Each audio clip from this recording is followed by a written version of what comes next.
यह है दिल्ली एयरपोर्ट का टर्मिनल 1। सिर्फ 3 महीने पहले की बात है, प्रधानमंत्री मोदी ने इसी टर्मिनल की एक नई बिल्डिंग की इनॉग्रेशन करी थी और आज बारिश की वजह से इसकी छत नीचे ढह गई, जिसकी वजह से एक आदमी की मौत हुई।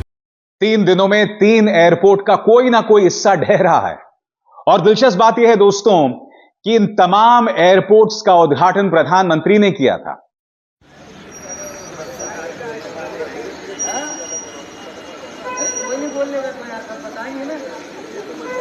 उसको क्या बोलना बेचारे को।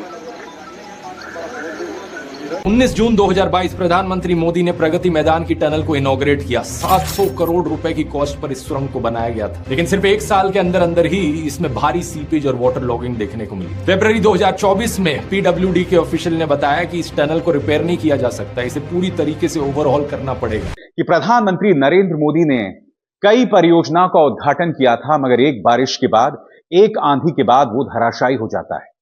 कोई जवाबदेही है? क्योंकि प्रधानमंत्री तो बार बार कह रहे थे ना कि वो करप्शन के खिलाफ गारंटी है। मोदी की गारंटी। यह है राजकोट इंटरनेशनल एयरपोर्ट की कैनोपी जो गिर गई है। एक बड़ा हादसा हो सकता था। आपके सामने तस्वीर देखिए, याद कीजिए दिल्ली एयरपोर्ट का टर्मिनल 1, वहां पर भी क्या होता है, एक छत गिर जाती है जिसमें एक व्यक्ति की मौत हो जाती है। उससे बड़ा हादसा राजकोट में हो सकता था।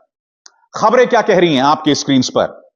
राजकोट अंतर्राष्ट्रीय एयरपोर्ट पर शनिवार को एक बड़ा हादसा टल गया।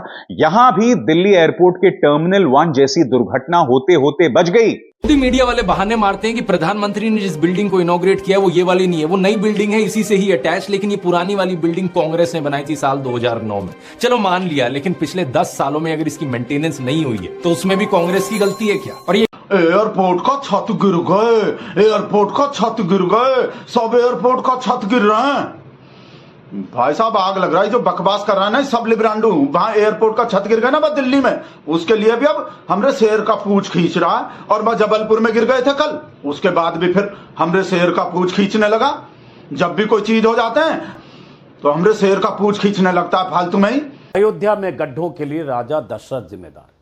तो आपको लग सकता है कि ये मैं क्या कर रहा हूं, राजा दशरथ कैसे जिम्मेदार हो सकते हैं अयोध्या में गड्ढों के?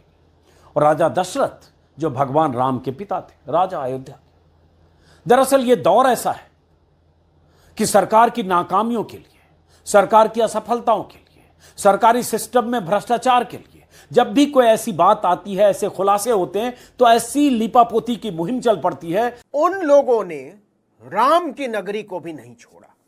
844 करोड़ रुपए का ये एक ऐसा घोटाला मालूम पड़ता है जिसमें नरेंद्र मोदी, अमित शाह के गुजरात की कंपनियों को बचाने में योगी सरकार के अफसरों को नाप दिया गया है। मतलब गुजराती कंपनियों को छू नहीं सकते। तस्वीरें तो देखी होंगी आपने अयोध्या के राम पथ की, मतलब वो सड़क जहां से होकर देश दुनिया से आए श्रद्धालु रामलला के दर्शन करने पहुंचते हैं। इस अमृतकाल में जहां राम मंदिर बना, उस अयोध्या में जहां 844 करोड़ खर्च कर दिए गए 13 किलोमीटर की सड़क बनाने में, साज सज्जा में जहां करीब करीब 1050 घरों को आंशिक या पूरे तौर पर तोड़ दिया गया, 600 पेड़ों को हटा दिया गया, करोड़ों रुपए साज सज्जा में खर्च हुए, 300 करोड़ जमीन अधिग्रहण में, उस अयोध्या में सड़कों पर अगर बारिश से 5-6 दिन के भीतर इतने गड्ढे बन गए 2 दिन की बारिश में, तो सवाल तो मोदी जी का है। सवाल तो योगी जी और मोदी जी के डबल इंजन से पूछा जाना चाहिए। लेकिन कहीं यह बात नहीं आ रही है। बात हो रही कुदरत का प्रकोप, सिस्टम की नाकामी।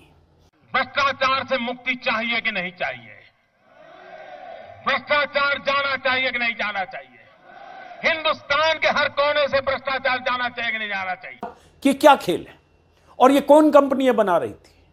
किस कंपनी को ठेका दिया गया?